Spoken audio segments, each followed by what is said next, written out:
안녕하세요. 고려대학교 산업경영공학부 강필성 교수입니다. 이번 시간에는 GPT-3 모델에 대해서 설명을 하도록 하겠습니다.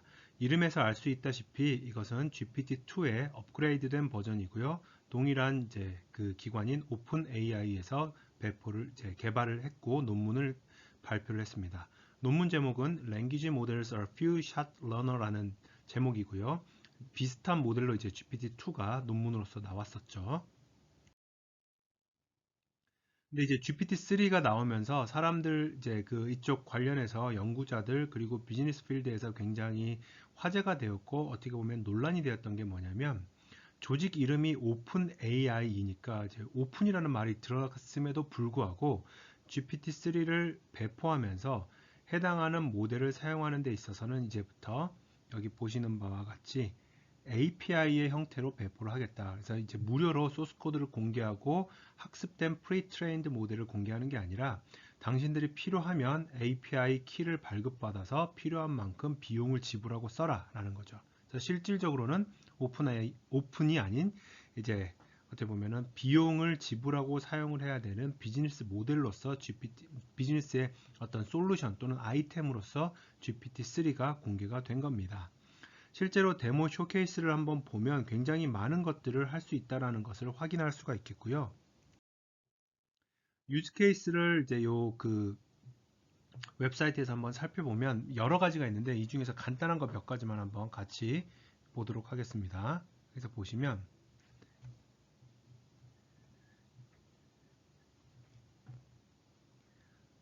디스크립션 같은 경우에는 왼쪽 그림 지금 영상이 실행되는 걸 한번 보자면 이거를 다 쓰면 이건 우리가 이제 머릿속으로 생각하는 언어로서 내추럴 랭귀지로 만들어내는 건데 실제로 보면 여기에 해당하는 부분들이 이 레이텍 택의 그 수식으로 이렇게 변환이 돼요. 이것도 GPT-3가 하는 업무 중에 하나이고요. 심지어 여기에 케라스 모델을 빌드를 할 수도 있습니다. 여기 보시는 것처럼 모델을 만드는데 이미지를 5개 그룹으로 만들어야 되고 데이터셋은 25,000개의 이미지가 주어져 있고 인풋의 쉐입은 500 by 500이다 라고 한 다음에 이거를 모델을 제너레이션을 하게 되면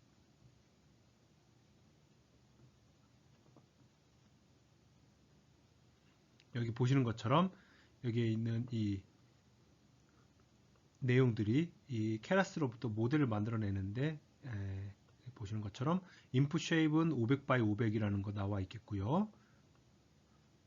그 다음에 여기에 대해서 여러 가지의 그 컨볼루션을 통해서 5개의 그룹으로 이제 마지막 그 댄스 레이어는 그 아웃풋 노드의 개수가 5개만 아까 인스트럭션에서 5개만 이제 그 5개 그룹으로 구분을 하라고 했기 때문에 이렇게 나오는 것을 보실 수가 있겠습니다.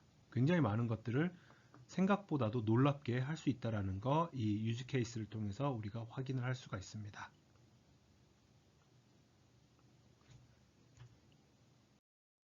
자, 그러면 제가 이전에 GPT-2를 설명을 하면서 했었던 내용들이 좀 있었어요. 설명을 했었던 그래프 혹시 이제 처음부터 강의를 들으신 분들은 기억이 날 수도 있을 것 같은데 GPT-2에 해당하는 여기 보시는 이 오픈AI의 GPT-2의 파라미터 수가 1.5 빌리언이었습니다. 그러면서 그 뒤로 그게 이제 2019년도 초였고요.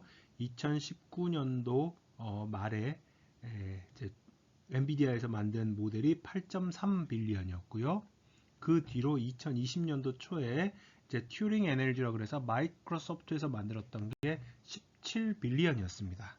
그러면서 점점 이게 그 기하급수적으로 늘어간다는 것을 말씀을 드렸었을 텐데요. 놀랍게도 1년도 채 지나지 않아서 여기 보시는 것처럼 아까 보여드렸던 GPT-2가 여기에 있고요. 튜링 에너지가 이렇게 있는데 17 빌리언인데 GPT-3가 가지고 있는 파라메타의 수는 175 빌리언입니다. 여기 보시는 것처럼. 그러니까 앞선 그림에서의 튜링 NLG보다도 10배 이상 더 많은 파라미터를 가지고 있는 것이고요. 이거를 이제 오른쪽 그림에서 컴퓨팅 타임으로 한번 살펴보자면 버트 베이스부터 해가지고 이렇게 쭉 가보면 GPT-3의 가장 큰 거 175 빌리언인 것 이걸 이제 GPT-3라고 부르는데 X축이 Y축이 보시면 별거 아니네 라고 생각을 할 수 있겠지만 이게 지금 로그 스케일입니다. 리니어 스케일이 아니라 로그 스케일로 갔는데도 이만큼 나타난다는 것, 어마어마하게 큰 모델이다 라는 것을 우리가 확인을 할 수가 있을 겁니다. 자, 그러면 GPT-3는 이제 어떠한 발견으로부터 시작을 하냐면요.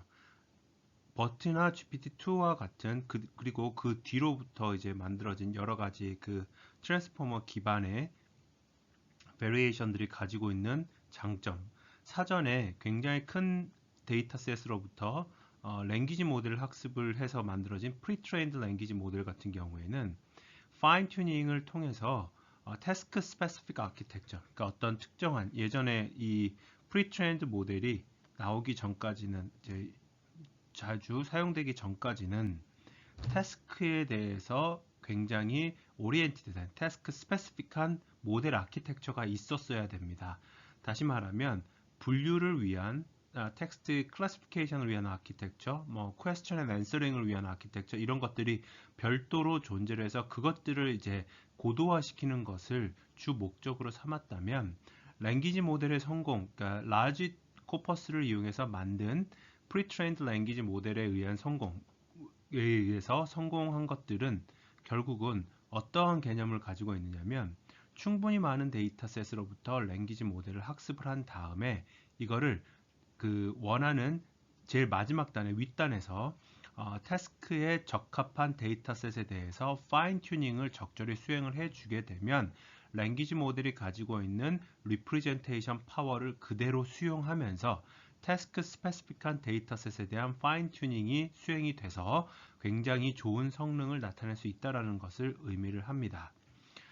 그러나 그럼에도 불구하고 몇 가지 한계점이 아직까지는 존재하는데요. 그러니까 랭귀지 모델의 아키텍처는 태스크 아그노스틱하다. 결국은 태스크 자체에 대해서 독립적이거나 그 관여를 하지 않는 구조임에도 불구하고 결국은 특정한 태스크를 수행하기 위해서는 태스크 스페시픽한 데이터셋이 반드시 필요해야 되고요. 그리고 태스크 스페시픽한 파인 튜닝 역시 충분히 수행이 되어야지만이 마지막에 최종적으로는 우수한 성능을 확보할 수 있다라는 게 현재까지의 라지 랭귀지, 프리트레인드 사전 학습된 랭귀지 모델의 단점이라고 할 수 있겠습니다.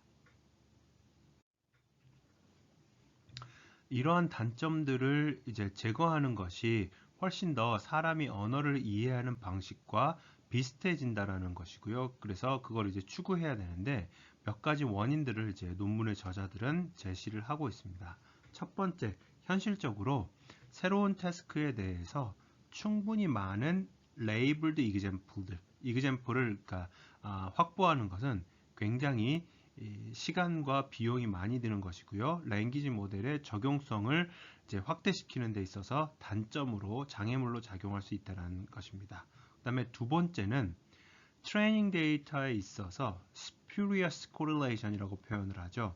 통계에서 이 용어를 많이 들어봤을 겁니다. 원래는 두 가지의 그 변수들 또는 요인들 사이에 상관관계가 있는 게 아니라 그 상관관계를 상관관계가 영향을 미치는 히든 베리어블이라든지 또는 이제 잠재된 변수들이 있는 상황 하에서 트레이닝 데이터에 대해서 만약에 모델의 사이즈가 굉장히 커지면 여기 보시는 것처럼 모델 사이즈가 커지고 expressiveness라는 거 모델 사이즈 파라미터 수가 많아지는 것이고요.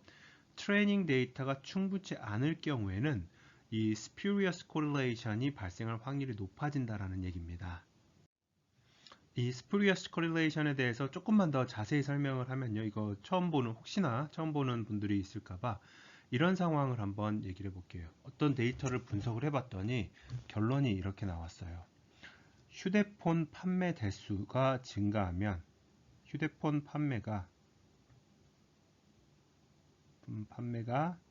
판매량이 증가하면 그 도시의 범죄 건수가 증가한다.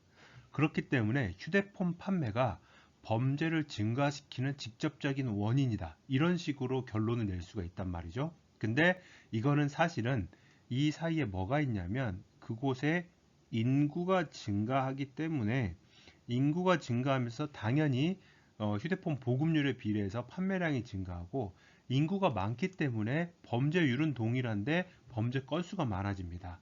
그런데 인구 증가라는 이러한 요인을 제외하고 보면 마치 휴대폰을 사용하는 게 범죄를 유발시킬 수 있을 것처럼 호도할 수가 있다는 뜻이죠. 이게 바로 spurious correlation의 이제 하나의 간략한 예시라고 보면 되겠습니다.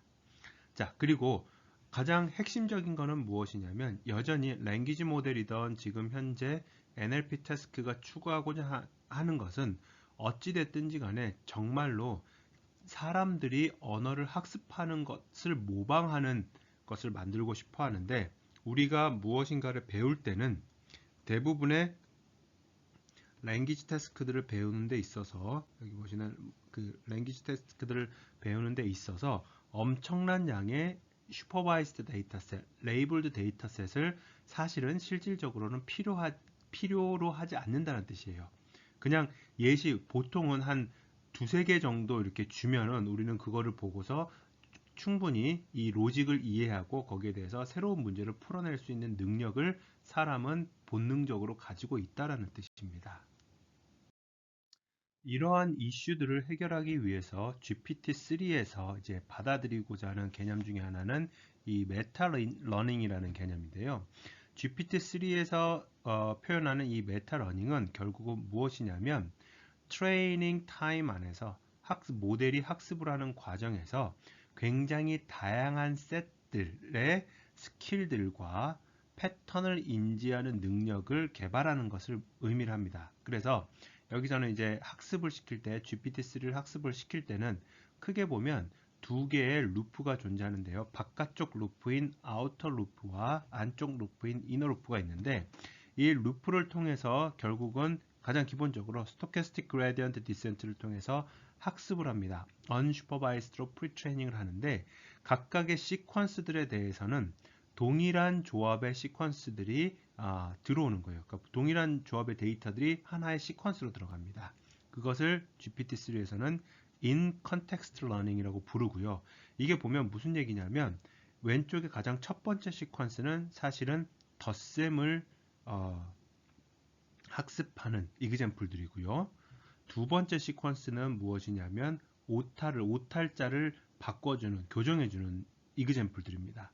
세 번째 시퀀스는 번역에 대한 시퀀스이죠. 그래서 명시적으로 이거를 주질 않더라도 이거는 무엇이다 라는 거를 명명하지 않더라도 인너 루프에서의 시퀀스들은 동일한 태스크를 수행하는 것들로 구성을 하게 되면 이 안에서 in context learning을 통해서 다양한 형태의 그 스킬들을 하나의 모델이 학습을 할 수 있도록 유도한다는 뜻입니다.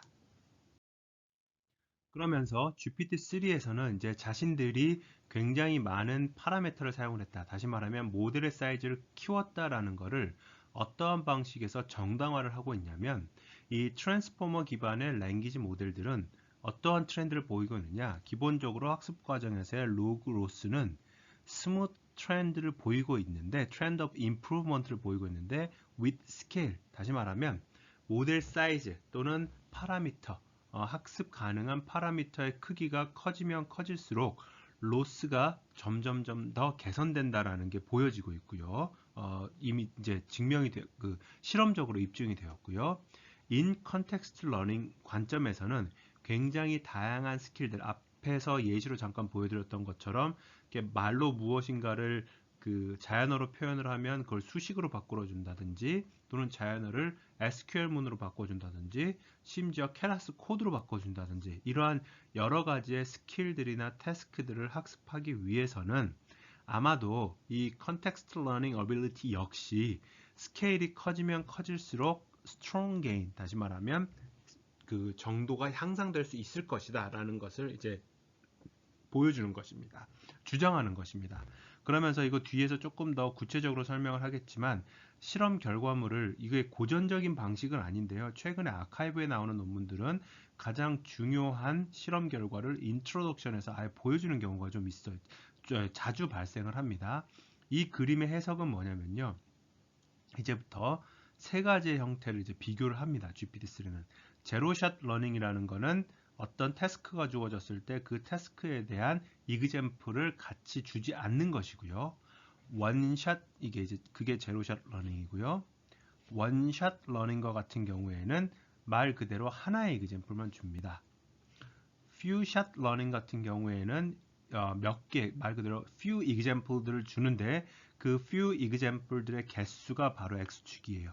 number of examples in context라고 보이죠. 그러면 여기에 대해서 보시는 것처럼 아래쪽에 있는 부분들 파란색이 1.3 빌리언 파라미터인 것이고요. 초록색이, 그다음에 주황색이 13 빌리언 파라미터, 그다음에 파란색이 175 빌리언 파라미터인데 제로샷이던 원샷이던 퓨샷이던 결국은 여기서 보시는 바와 같이 파라미터의 개수가 커지면 커질수록 성능이 향상된다라는 것을 이제 보여주는 겁니다. 실성과 점선은 Natural Language Prompt라는 거는 이거를 어떻게 하세요? 그러니까 프롬프트가 있다, 노 프롬프트 같은 경우에는 덧셈을 하는 경우에 있어서 예를 들어서 이렇게 되는 거죠. 1 더하기 2는 이렇게만 주는 거고 여기 이 Natural Language Prompt 같은 경우에는 처음에 이런 걸 주는 거죠. Add the two numbers 그 다음에 1 plus 2 이렇게 자연으로 약간의 인스트럭션과 같은 거를 주었을 때가 실선이고요. 그게 없이 덩그러니 문제만 주었을 때가 점선인데 당연히 실선이 점선보다 같은 상황 환경 하에서는 조금 더 성능이 이제 높게 나타난다라는 것을 보실 수가 있을 것이고 이그젬플들을 주고 예시들을 주고 모델의 캐퍼시티가 커지면 커질수록 그 둘 사이의 차이는 성능의 차이는 거의 없는 것처럼 보입니다. 이게 이제 굉장히 특이한 점이죠. 이거에 대한 부분들은 뒤에서 실험 내용, 실험 결과물들을 설명을 하면서 다시 한번 더 구체적으로 설명을 하겠습니다. 앞 페이지에 이어서 GPT-3가 가지고 있는 장점들과 특징들을 먼저 이제 인트로 부분에서 소개를 해주는데요.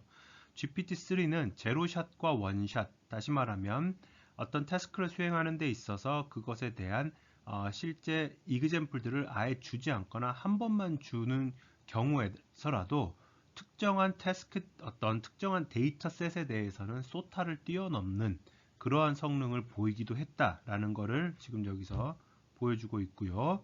그 다음에 원샷 또는 퓨샷, 제로샷은 아니지만 원샷과 퓨샷 정도를 보여주면 unscrambling word라든지 아니면은 사치 견산을 수행하는 거, 그 다음에 센텐스 문장 안에서 novel word를 사용하는 거 이런 것들에 대해서 충분히 그 가능성 있는 정도의 성능을 보여줬다. 그러나 굉장히 이제 이 저자들이 솔직하죠. 여전히 어려움을 겪고 있는데 퓨샷 세팅 이후에도 여러 어려움을 겪고 있는 것들 중에 하나가 Natural Language Inference Task라든지 또는 Machine Reading Comprehension 같은 경우에는 완벽하게 사람의 그 성능보다는 사람의 정확도를 뛰어넘지는 못하는 상황이다라는 것을 보여주고 있습니다. 그러면서 논문이 굉장히 길어요. 수십 페이지가 되는데 이그젬플들까지 포함해가지고 굉장히 다양한 데이터셋에 대해서 실험을 했습니다. 그래서 개별적인 데이터셋에 대한 실험 결과가 약간은 투명한 실선으로 지금 보여주고 있고요. 그거를 다 애그리게이션을 해서 평균적으로 내보면 여기 오른쪽에 보시는 이 아래에 있는 그림에서 보시는 것처럼 X축은 랭귀지 모델의 파라미터의 수, 다시 말하면 사이즈가 되겠고요.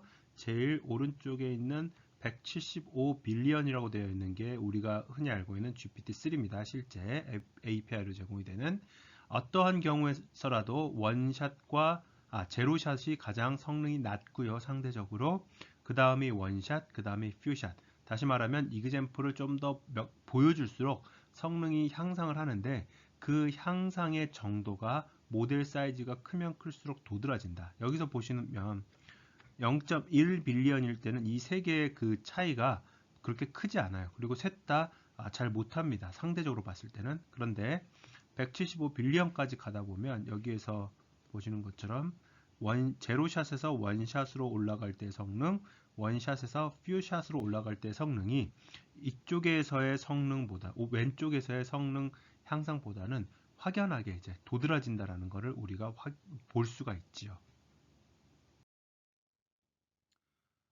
사실 GPT-3는 이름에서 보시다시피 GPT-2의 후속 버전이기 때문에 아키텍처 자체가 굉장히 크게 달라진 부분은 사실은 없습니다. 아래에 있는 그림이 이제 GPT-2 Small부터 GPT-2 Extra Large까지를 이제 보여드린 것이고요. 실제로 위에 있는 표가 GPT-3가 가지고 있는 모델 구조예요. 그래서 우선 하나씩 보자면 첫 번째인 두 번째 컬럼에 있는 n 파라미터라는 거는 학습에 사용되는, 그러니까 trainable 파라미터, 다시 말하면 미지수의 개수가 되겠죠.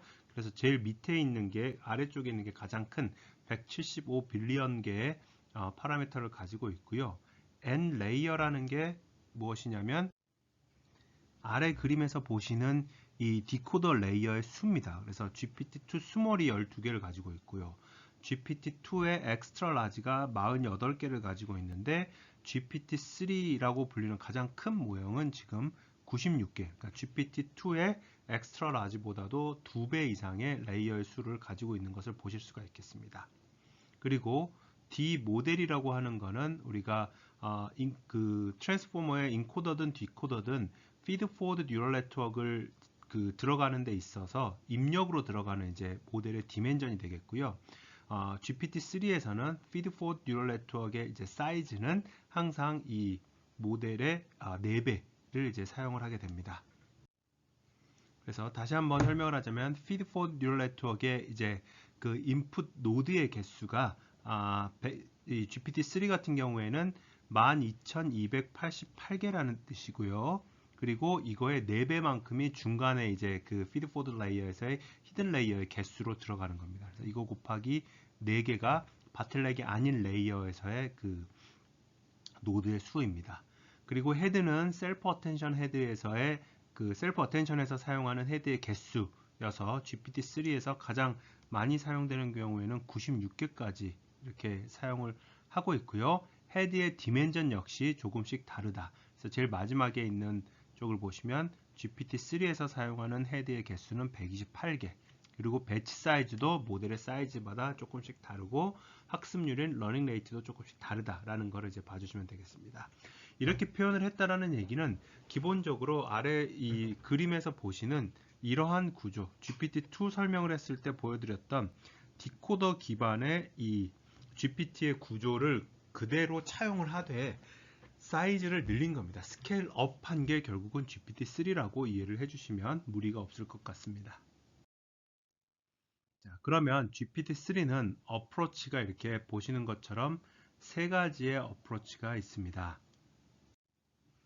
저자들이 논문을 통해서 굉장히 강조하는 것 중에 하나가 뭐냐면 인퍼런스 단에서 제로샷이나 원샷이나 퓨샷이 주어졌을 때 이렇게 주어지는 내용들에 대해서 이그젬플들에 대해서는 그레디언트 업데이트를 하지 않는다라는 것을 굉장히 강조하고 있습니다.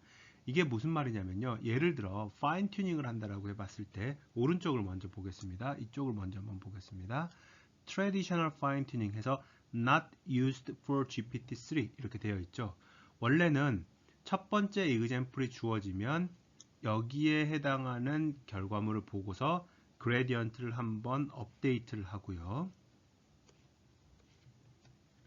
그런 다음에 두 번째 이그젬플이 주어졌을 때도 역시 이걸 가지고 두 번째로 그레디언트 업데이트를 하고, 그래서 이그젬플들이 주어지면 특정한 태스크, 여기에서는 번역이겠죠. 트랜슬레이션 태스크에 대해서 이그젬플들이 주어졌을 때 그레디언트를 업데이트하면서 파인 튜닝을 하게 됩니다.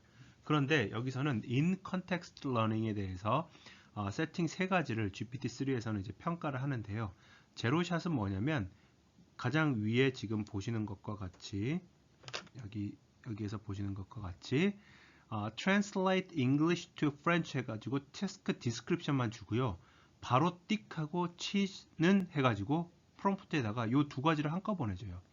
그러니까 앞서서 제가 잠깐 그 설명을 하지 않은 게 있는데 GPT-3에서의 토큰의 개수는 모두 동일하게 2048개입니다. 그러니까 결국은 프리트레인드 된 GPT 모델에다가 이 토큰들을 나열을 해서 주는 거예요. 토큰의 개수를 여기서 그냥 단순하게 단어라고 한번 해볼까요? 세면 여기서는 토큰 개수가 입력에 대해서 하나, 둘, 셋, 넷, 다섯, 뭐 특수문자까지 뭐 여섯 이렇게 해볼게요. 6개의 글자의 나열을 주는 거예요. 그러면 이 취지에 대해서 이거를 프렌치로 바꿔야 되겠구나라고 해서 답을 주는 겁니다. 원샷 같은 경우에는 task description을 여기서 지금 주고요. 여기 보시는 것처럼 task description도 주고요. example 딱 하나 줘요. English를 French로 번역하는 데 있어서 제가 이제 프렌치를 이제 읽을 줄을 몰라서 그냥 이거 넘어갈게요.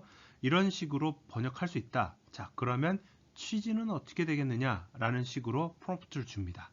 그러면 이게 하나의 입력으로서 GPT-3의 입력으로서 라인 1, 2, 3가 제공이 되면 취지를 어떤 식으로 바꿔야 되지? 또는 이렇게 입력이 주어졌을 때 어떠한 아웃풋을 내야 되지? 라는 걸 이제 GPT-3가 결정하게 되는 것이죠.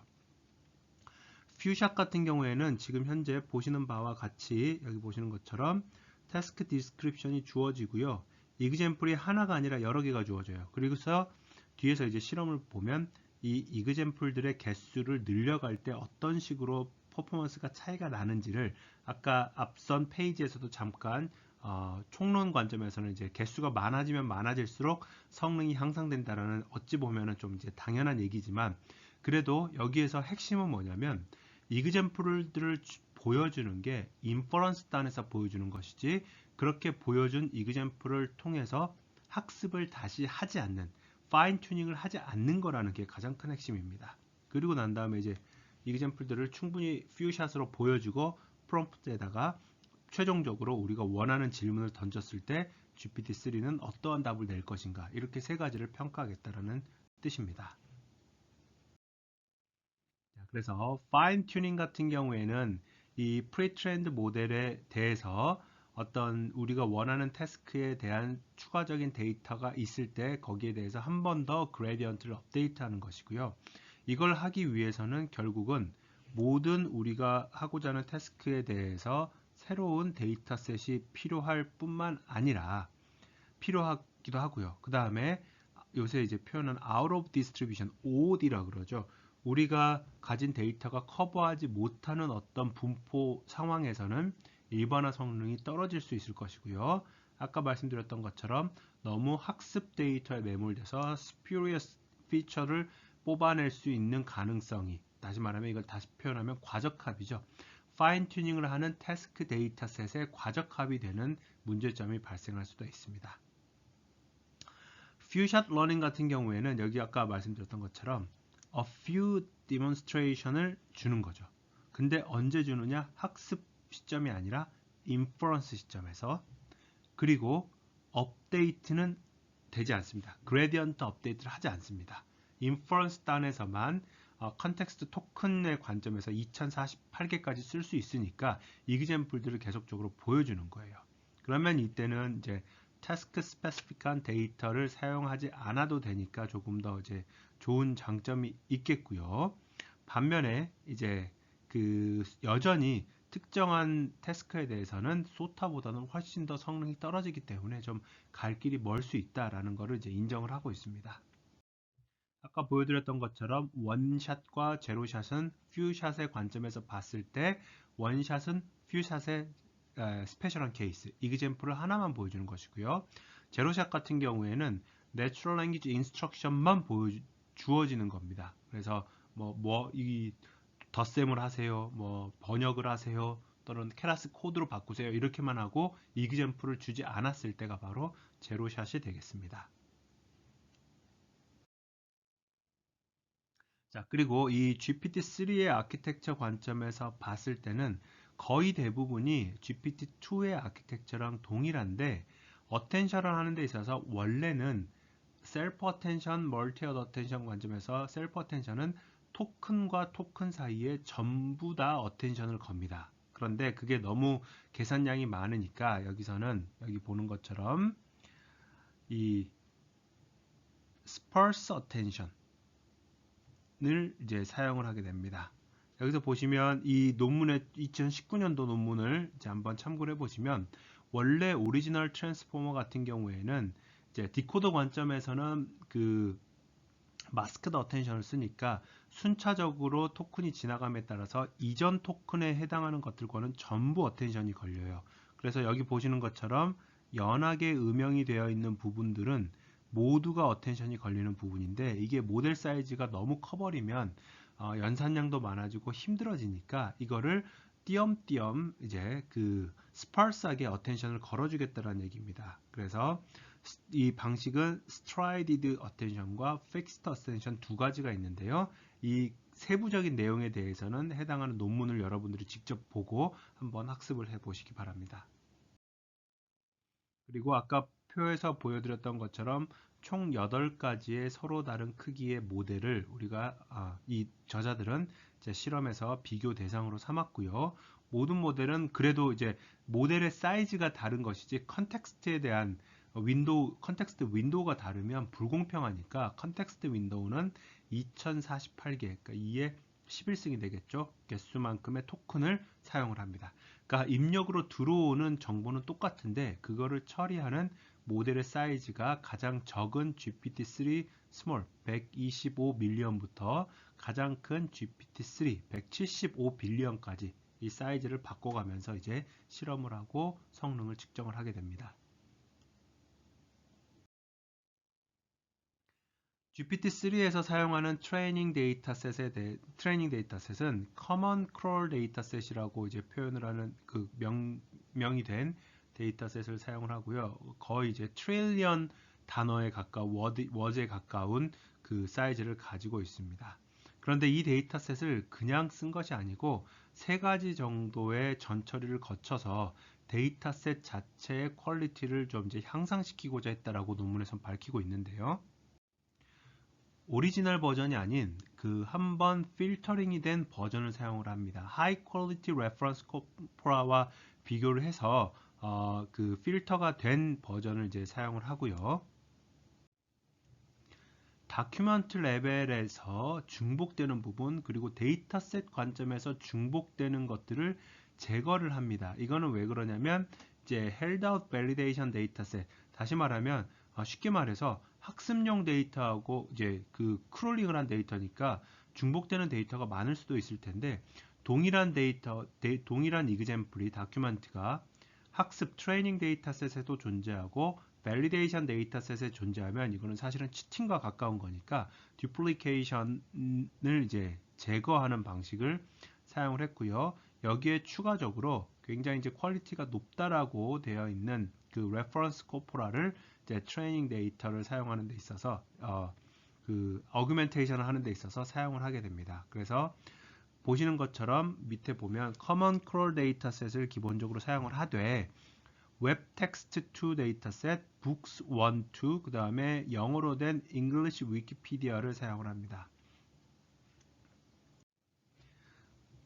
그래서 여기서 보시면 그 토큰의 개수와 그 다음에 트레이닝 데이터셋에서의 그 웨이트를 보시면 두 번째 컬럼과 세 번째 컬럼처럼 표현이 되는데요. 상당히 재미있는 사실은 뭐냐면 데이터셋이 워낙 크다 보니까 전체 데이터를 한 에폭도 돌리지 않는 데이터셋도 존재합니다. 어떻게 보면은 이걸 이제 층화 추출 또는 stratified sampling이라고도 표현을 하는데 300빌리언 토큰을 학습하는 데 있어서 커먼 크롤 데이터셋은 사실 0.44 에폭, 그러니까 전체 데이터를 한 번도 사용하지 않는 상황인 것이고요.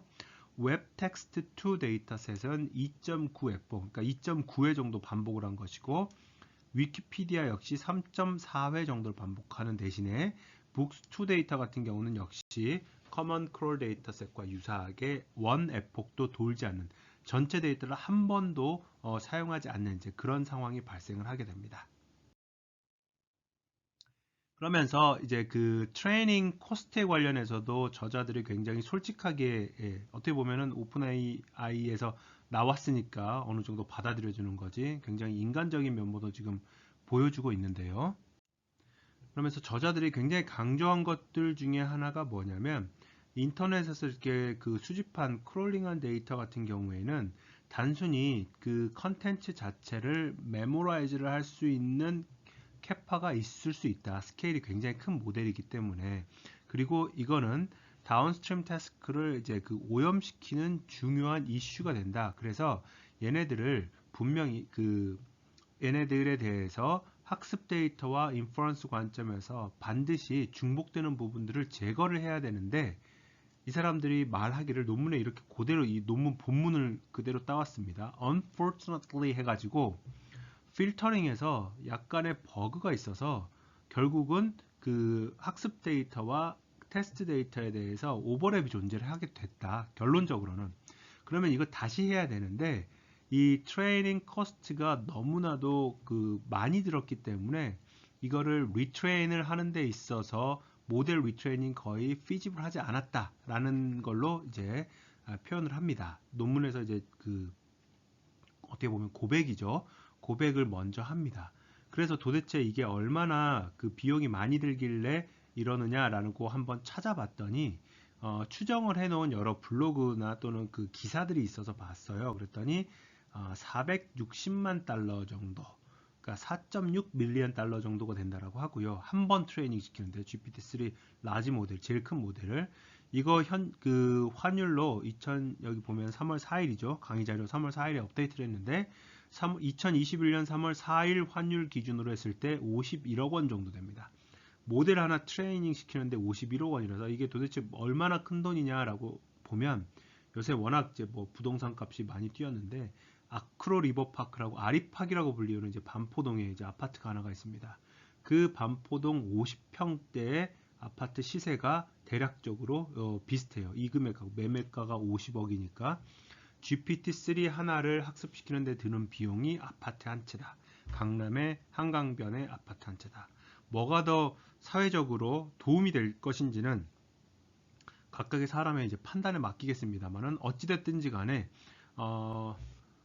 웬만한 대학교 연구실에서 이거를 이제 학습시킬 수는 없겠죠. 여러분들도 소속된 연구실의 연구비 규모를 대충은 알고 있을 텐데, 모델 한번 프리트레이닝 시키는데 50억이 필요하다라고 하면은 쉽지 않을 겁니다.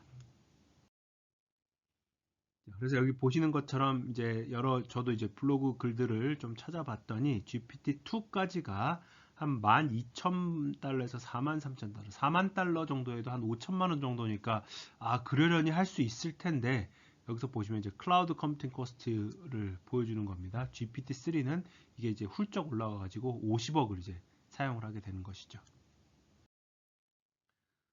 이 그림은 이제 X축은 실제로 이제 컴퓨팅 페타플롭스 관점에서의 컴퓨테이션이 수행된 부분이고요.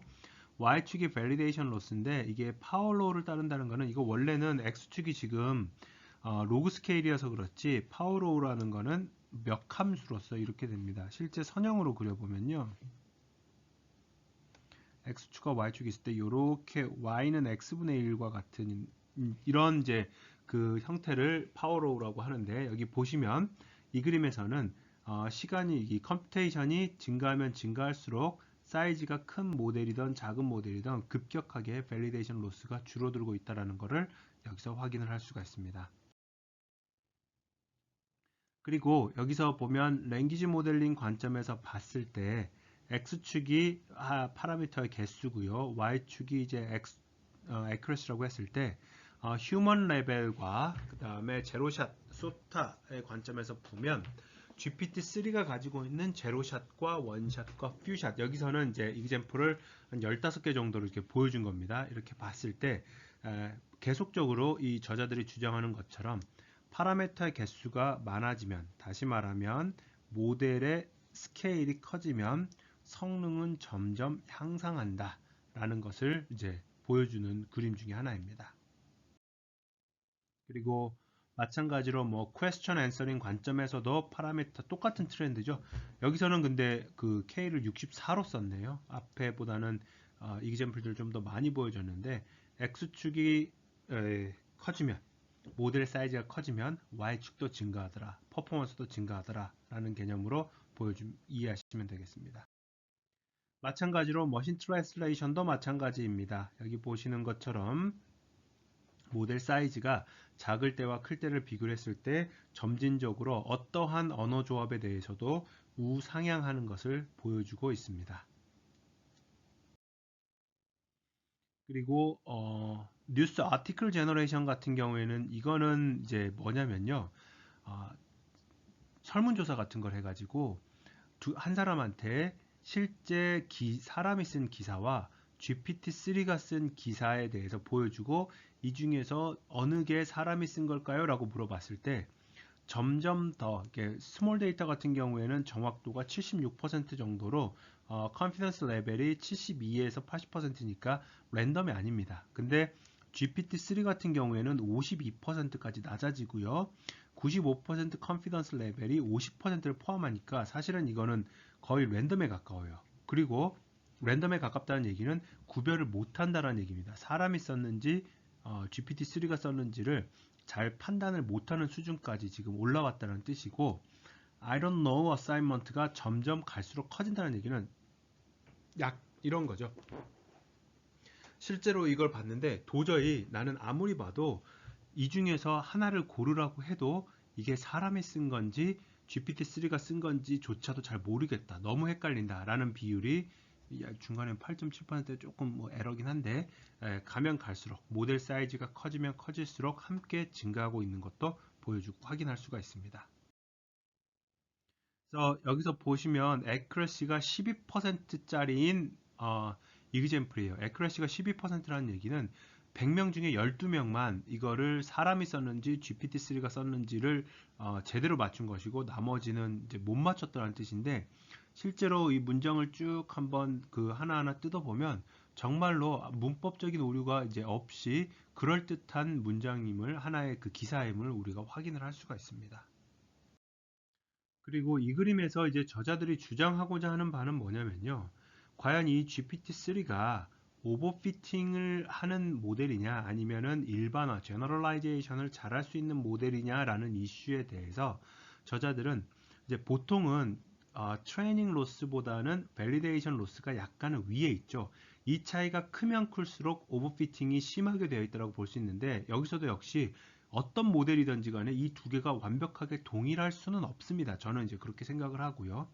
여러분들도 대부분 동일하겠지만 그림을 보면 점선과 실선의 구별이 잘 안 가긴 하는데 이 차이, 여기 있는 차이들, 노란색의 이 차이들이 있어요. 이거는 약간 이 저자들이 다소 개인적인 판단으로는 약간은 뭐 이 정도는 감수할 수 있는데 너무 무리한 주장이 아닌가 싶은 게 뭐냐면 이 밸리데이션과 트레이닝에 대한 퍼포먼스의 갭이 분명히 있다라고 인정을 합니다. 그리고 저는 이 정도는 그렇게까지 오버피팅이라고 생각을 하지 않는데 갭은 있다라고 인정을 하는데 거기에 대해서 어떻게 주장을 하냐면요. 오버피팅의 문제가 아니라 이거는 이 학습 데이터하고 테스트 데이터 사이에 밸리데이션 데이터 사이에서의 난이도의 차이에 의한 문제다. 밸리데이션이 더 어렵기 때문에 로스가 더 큰 거다라고 주장을 해요. 근데 거기에 대해서 실증적으로 또는 정량적으로 밸리데이션 데이터셋이 얼마만큼 더 어려운지를 수치화해서 보여줄 수는 없기 때문에 이 주장은 다소 좀 무리가 있는 주장이 아닌가 판단이 됩니다. 그러나 일반적인 다른 데이터셋 또는 다른 모델들과 봤을 때 이 정도의 차이는 충분히 수긍할 만한 학습 데이터와 검증 데이터의 퍼포먼스 차이라고 저는 생각할 수 있을 것 같습니다. 지금까지 설명한 GPT-3의 장점들, 성능 향상 관점에서의 장점에도 불구하고 여전히 GPT-3는 몇 가지 단점들이 존재한다라고 저자들은 논문에서 밝히고 있습니다. 그 중에서 첫 번째는 특정한 NLP 태스크들에 대해서는 테스트를 생성하는 게 완벽하지 않다라는 것을 보여주고 있습니다. 설명을 하면서 예시를 제공하고 있는데요. 그 중에 대표적인 게 뭐냐면 다큐멘트 문서 레벨에서 특정한 표현을 계속적으로 반복하는 경우가 존재하고요. 그 다음에 매우 긴 이제 그 문장이나 패시지 문단에서는 코히어런스를 일관성을 잃어버리는 문제도 이제 발생을 하고요. 아니면 앞부분과 뒷부분에 서로 이렇게 모순, 컨트라딕션이 발생하는 경우도 있고요. 그 다음에 후속으로 생성되는 것들이 이렇게 자연스럽지 않은 문장이나 패러그래프가 나타나는 경우도 있습니다. 그래서 텍스트를 생성하는 관점에서 여전히 완벽하지 않다라는 것을 먼저 지적을 하고 있고요. 거기에 더해서 구조적 GPT-3가 가지고 있는 구조적인 문제점 그리고 알고리즘 관점에서의 문제점을 지적을 하는데 GPT 계열의 알고리즘은 트랜스포머의 디코더를 주로 활용을 하기 때문에 오토 리그레시브 모델입니다. 다시 말하면 바이디렉셔널 모델이 아니고요. 그 다음에 마스킹이 되니까 뒤쪽에 해당하는 정보를 앞쪽에서 끄집어내올 수 없기 때문에 결국은 바이디렉셔널 정보를 사람은 사실은 뭔가 문제를 풀 때 앞뒤로 이렇게 문맥을 살펴보면서 문제를 풀고 대답을 하는 경우가 많지만 그렇지 못하다라는 게 치명적인 구조상의 단점으로 지금 언급이 되고 있고요. 그 다음에 프리트레이닝을 하는 데 있어서 모든 토큰을 로스를 계산하는 데 있어서 동등하게 가중치를 줌으로 인해서 이제 그 더 중요한 단어와 덜 중요한 단어의 구분이 없다. 근데 이제 그 저자들이 몇 개의 논문을 과거 연구들을 언급하면서 더욱더 중요한 단어들에 대해서 로스에 대한 가중치를 차등적으로 줄 경우에는 프리트레인드 모델의 퀄리티가 높아진다라는 것을 언급을 하면서 이 부분이 GPT-3가 조금 더 개선될 수 있는 부분으로 보고 있습니다. 자, 그리고 이 본 논문이 가지고 있는 이 굉장히 중요한 이슈 중에 하나, 그리고 임팩트 중에 하나는 뭐냐면요. 이 랭귀지 모델이 저자들이 봤을 때 여전히 완벽하진 않아도 충분히 잘못된 의도를 가지고 또는 악한 의도를 가지고 사용될 경우에는 사회의 파급력이 존재할 수가 있기 때문에 이 부분에 대해서 미리 언급을 하고 상당히 많은 부분을 할애를 하고 있습니다. 그래서 임팩트 중에 랭귀지 모델에 대한 잘못된 사용 관례라고 해서 정보를 잘못 제공하거나 스팸이나 피싱을 만들거나 아니면은 법적 그다음에 뭐 governmental process에 대해서 어뷰징을 하거나 또는 essay writing에 대해서 이제 그 fraudulent writing을 하거나 뭐 이런 것들이 거의 전부 대부분이 이제 이 GPT-3가 가지고 있는 생성할 수 있는 문장 또는 문서의 퀄리티가 충분히 높기 때문에 고려될 수 있는 잘못된 또는 잘못 의도된 사용 예시라고 논문에서 언급을 하고 있습니다.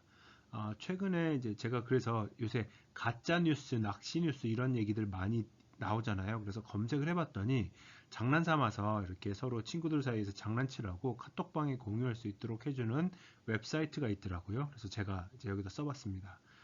제가 오늘 은퇴를 선언한다라는 이게 뭐 속보가 될 이유도 없고 관심 있어 할 사람도 없겠지만 어쨌든 이런 것들을 만들었을 때 실질적으로는 아직은 현재의 이 제목만 나타나고 그럴듯하게 이미지만 나타나는 것이지 본문은 없어요. 본문은 없는데 만약에 문장 생성 GPT-3 모델을 이용을 해서 이 제목을 프롬프트에 주면 이 제목을 바탕으로 해가지고 그럴듯하게 뉴스 기사도 얼마든지 만들어낼 수 있다라는 뜻입니다. 그러면 사람들이 그거를 깜빡하고 속고 믿을 수도 있겠죠. 두 번째로 고려하고 있는 것은 뭐냐면 이 언어 모델에 의해서 파생될 수 있는 fairness에 대한 문제, 바이어스에 대한 문제, 뭐 이런 것들도 언급을 하고 있습니다. 마침 작년 말에 구글에서의 그 AI ethics 리서처 이분이죠. 그 팀릿 게브루라고 해서 에티오피아 출신의 여성 엔지니어입니다. 이분이 이제 해고를 당했는데 해고를 당하면서 주장했던 내용 중에 몇 가지가 있어요. 그래서 구글에서 만들었던 대용량의 이제 뒤에서 이제 구글에서 만들었던 대용량의 그 언어 모델이 결국은 몇 가지의 굉장히 큰 이슈들이 존재하고 문제점들이 발생을 하는데 첫 번째는 전력 소모를 엄청나게 유발해서 지구 온난화에 영향을 미칠 수 있다. 이제 최근에는 이런 부분까지도 굉장히 고려를 많이 하죠. 탄소 배출량, 모델을 학습시키는데 사용하는 전력량 이런 것들까지도 고려를 하는 이제 시장이라기보다는 연구 관점에서는 성숙도가 굉장히 높게 올라온 상황입니다. 두 번째가 바로 이 부분이죠. 인종차별이나 성차별적인 언어들이 섞이면서 웹에서 그냥 이렇게 크롤링을 했기 때문에 소위 말하는 뭐 DC 인사이드라든지 뭐 일베 또 뭐가 있죠. 뭐 MLB 파크, 클리앙, 보배드림 뭐 이런 그 커뮤니티들만의 독특한 좋고 나쁨은 개개인의 옳고 그름은 개개인의 판단으로 남겨두겠습니다. 그 커뮤니티에서 사용되는 여러 가지의 편향된 문체들이 그대로 AI 모델의 학습이 될 수 있다는 얘기입니다. 그래서 잘못된 언어를 학습할 수가 있다라는 것이고요. 그 셋째 부분과 넷째 부분에 대해서는 넷째 같은 경우에는 이제 네 번째는 가짜 뉴스나 뭐 이런 딥페이크 같은 것처럼 악한 의도를 가지고 잘못 사용될 수 있다. 뭐 이런 이슈들에 대해서 제기를 했었는데 그 보고서가 채택되지 않았고 나중에는 이제 본인이 해고되었다라고 하면서 이쪽 이 커뮤니티에서 굉장히 이슈가 됐었던 적이 있습니다. 그리고 이분의 퇴사 이후로 구글에서도 이 AI 리서치 관점에서도 그 검증 프로세스나 이런 것들이 굉장히 많이 바뀐 걸로 후속 기사들에서는 확인이 되고 있어요. GPT-3도 마찬가지입니다. 보면은 이 왼쪽의 예시 같은 경우는 영화 허라는 영화입니다. 이게 보면 사만다라고 하는 그 OS가 있고요. 그 OS하고 서로 이렇게 이 남자 주인공이 서로 이렇게 사랑에 빠지는 뭐 그런 영화라고 보시면 되겠습니다. 근데 거기에서는 굉장히 긍정적으로 남자 주인공을 보듬어 줄 수 있고 치유할 수 있는 긍정적인 측면을 보여주었지만 올해 이제 초에 역시 우리나라에서도 스캐터랩스에서 배포한 인공지능 챗봇 서비스에서 이루다라는 챗봇 서비스가 하필이면 이 굉장히 이 회사에서도 입장을 그분들의 입장으로 돌아가서 생각을 해보면 고민을 많이 했었을 거예요. 챗봇 서비스를 이제 인공지능 챗봇 서비스를 런칭을 하는 데 있어서 어떤 캐릭터를 잡았을 때 가장 사람들에게 화제가 될 수 있고 그 다음에 사용을 많이 할 것인가. 저는 이제 40대 남성인데 챗봇 서비스를 개발했는데 재미없는 40대 아저씨 꼰대로 이렇게 그 서비스를 출시하면 사람들이 잘 쓰질 않겠죠. 그래서 아마도 이거는 그냥 추정입니다. 내부적으로는 충분히 이런 위험에 대해서 내부자들이 인식을 했었음에도 불구하고 출시를 했던 것 같고 그러다 보니 이 챗봇 서비스에 대해서 굉장히 많은 그 입에 담지 못할 여러 가지 그 성적인 그 표현이라든지 이런 것들이 문제가 되면서 제 서비스를 바로 런칭한 지 얼마 되지 않아서 내리게 된 거죠. 그게 바로 언어나 또는 이 GPT 모델 또는 언어 모델에 대한 여러 가지 편향이라든지 잘못 사용되는 예시가 될 수 있겠습니다. 성차별에 대한 용어도 될 수가 있겠고요. 그래서 이걸 직접적으로 GPT-3는 정성적 플러스 정량적으로 확인을 해봤어요. 자기네들이 만든 모델이 정말로 특정한 집단에 대해서 편향적인 그 사고방식을 갖고 있는가 또는 아웃풋을 생성해내는가를 한번 살펴봤는데 첫 번째 젠더에 대해서 보면 프롬프트에 이렇게만 칩니다. He was very까지만 쓰고요.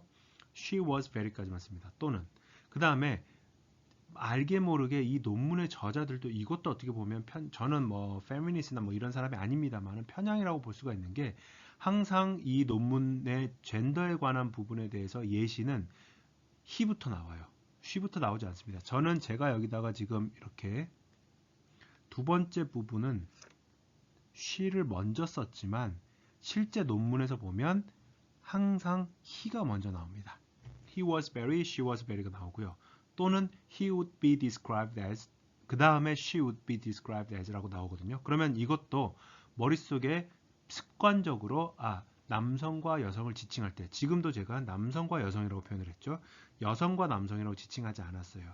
사람들이 오랫동안 무의식적으로 머릿속에 이렇게 그 순서에 대한 그 성별에 대한 순서가 남성이 먼저 나오고 여성이 나중에 나오는 이런 것들이 역시 AI 그 랭귀지 모델에서도 프리트레인드 된 랭귀지 모델에서도 녹아들어 있다는 얘기입니다.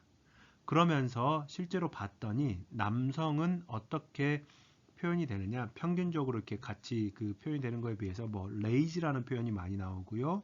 그 다음에 뭐 protect 뭐 이런 표현들 뭐 stable, survive 이런 표현들이 많이 나온다라는 거를 이제 확인을 했고요. 여성의 경우에는 반대로 optimistic이라는 표현도 있고 뭐 easygoing이라는 표현도 있고 뭐 gorgeous, beautiful이라고 나오는 표현들이 있습니다. 다만 여기서 이 예시 중에서 저는 단 한 가지의 단어는 적절하지 못하다라고 생각을 하는데 생물학적으로 이 단어는 pregnant라는 단어는 당연히 생물학적으로 여성만이 할 수 있는 어떤 그 상태이기 때문에, 가질 수 있는 상태이기 때문에 당연히 여성한테 많이 나오는 단어지 남성한테 많이 나오는 단어는 아닐 겁니다. 그럼에도 불구하고 이 굉장히 대량의 데이터를 통해서 사전학습을 시키면 사람들이 인터넷에서 또는 스스로 이렇게 서로 사회에서 공유되고 있는 전형적인 스테레오타입에 대한 성별의 편향이 역시 언어 모델에 녹아 있다라는 것을 지금 이 사람 저자들은 확인을 해준 것이고요. 두 번째로 인종에 관련해서도 이렇게 한번 체크를 해봅니다. 여기서 보면 파란색으로 표시된 레이스 대신에 뭐 에이시안을 넣던지 뭐 화이트를 넣던지 라티노를 넣던지 합니다. 그러면은 여기에 대해서 그런 다음에 나오는 이 뒤에 표현들에 대해서 그 워드 센티 그 사전에 정의된 이제 센티멘트 스코어를 이용을 해서 검증을 한번 해보면요. 어떠한 모델 사이즈든지 간에 평균적으로는 이제 아시안 인종들이 가장 평가를 긍정적인 그 수치가 높았고요. 그 다음에 블랙 흑인들이 가장 평가가 이렇게 박하게 나오는 그림들이 나오는 것입니다. 이게 팩트냐 아니냐를 떠나서 사람들이 그 생각하고 내뱉었던 말과 글에서 나왔던 뉘앙스가 그대로 프리트레인드된 모델에 반영이 된다는 게 핵심인 거죠. 마찬가지로 또 다른 하나의 그 편향 또는 선입견 관점에서는 종교에 대해서도 표현을 합니다. 그래서 여기 보시는 것처럼 뭐 유대인들이나 이슬람, 힌두교, 크리스천 뭐 이런 몇 가지 대표적인 이 종교들에 대해서 넣어보면 실질적으로 나오는 단어들이 굉장히 이제 다르다라는 것을 이렇게 표현할 수 있겠죠. 근데 종교는 모르겠습니다. 이거는 개인적인 얘기인데 차별이 아니라 어떤 차이점이기 때문에 특정하게 뭐 이집트가 많이 나왔다, 힌두교인데 뭐 인디아나 파키스탄이 많이 나왔다 이런 게 과연 편향이라고 볼 수 있는가라는 거에 대해서는 개인적으로는 좀 의구심이 있습니다만은 저자들은 특정한 그 종교에 대해서 특정 단어들이 굉장히 높은 확률로 나타나는 것조차도 언어 모델의 어떤 편향성을 보여주는 예시이다라고 얘기를 하고 있죠. 마지막으로 이제 보여주는 것 중에 하나가 에너지 사용량입니다. 그래서 어떤 연구가 성숙이 되게 되면 처음에는 모든 것을 희생해서 퍼포먼스를 향상시키기 위해서 막 달려가다가 어느 시점이 되면 야 그런데 이건 너무하지 않나? 라는 생각을 이제 하죠. 그러면서 환경도 신경을 쓰게 되겠고요. 리소스에 대한 부분, 효율성에 대한 부분으로 점점 이렇게 그 사고의 폭이 넓어지고 그 다음에 언어 모델 같은 경우에는 처음에는 fairness 같은 경우를 신경을 거의 안 썼죠. 초반에 트랜스포머 나오고 뭐 어텐션 나왔을 때는. 그러나 점점 모델이 그 사람이 생성하는 것과 유사한 결과물을 뱉어내기 시작하면서 사람들이 이것 봐라 하면서 결국은 사회에서 받아들여질 수 있는 어떤 그 합의점을 찾기 위해서 에틱스에 관련된 부분도 연구를 하기 시작하고 페어니스에 대한 부분도 고민을 하기 시작하는 겁니다. 그 일환으로서 에너지도 이제 포함이 되는 것이고요. 여기 보면 하나의 이 MIT 테크놀로지 리뷰에 나온 거 보면 하나의 AI 모델을 학습시키는 데 있어서는 5대의 자동차가 평생 동안 그 가용되는 시간 동안 사용되는 시간 동안 배출하는 이산화탄소와 맞먹는 양을 배출한다. 라는 걸 이렇게 문제 제기로 이슈 제기를 하면서 결국은 요새는 이제 모델을 어떻게 하면 더 슬림하게 만들어서 성능은 유지하되 모델을 조금 더 에너지 컨섬션을 줄이는 방향으로 할 것인가. 그래서 모델을 다이어트를 어떻게 시킬 것인가에 대한 부분들도 굉장히 많이 연구를 하고 있죠. 이거는 이제 에너지 활용 측면에서도 그렇고요. 가장 마지막에 말단 디바이스, 엣지 컴퓨팅이라고도 뭐 표현을 하죠. 말단 디바이스는 서버만큼의 연산력을 가지고 있지 않기 때문에 말단 디바이스에서도 학습과 인퍼런스가 될 수 있을 만큼 그 성능을 확보하기 위해서는 모델의 경량화가 굉장히 중요한 이슈가 되기도 합니다. 이 오픈AI의 GPT-3를 작성한 개발한 저자들은 여기에 대해서 약간은 어느 정도 이렇게 디펜스를 하고 있는데요. 그게 뭐냐면 학습하는 데는 굉장히 많은 이제 리소스가 필요하다라는 것은 인정한다. 그런데 한번 학습이 되고 나면 이거는 100페이지에 해당하는 그 컨텐츠를 생성하는데도 뭐 0.4kWh 정도의 전력밖에 사용을 하지 않기 때문에 이거는 굉장히 효율적으로 활용될 수 있다라는 것을 이제 강조를 하는 걸로 끝맺음을 짓고 있습니다. 논문의 나머지 뒷부분은 굉장히 많은 예시들이기 때문에 여러분들이 직접 논문을 살펴보면서 확인을 해보시는 것을 권장을 하겠습니다. 자, 여기까지 해서 GPT-3에 대한 설명을 마무리 짓겠습니다. 수고하셨습니다.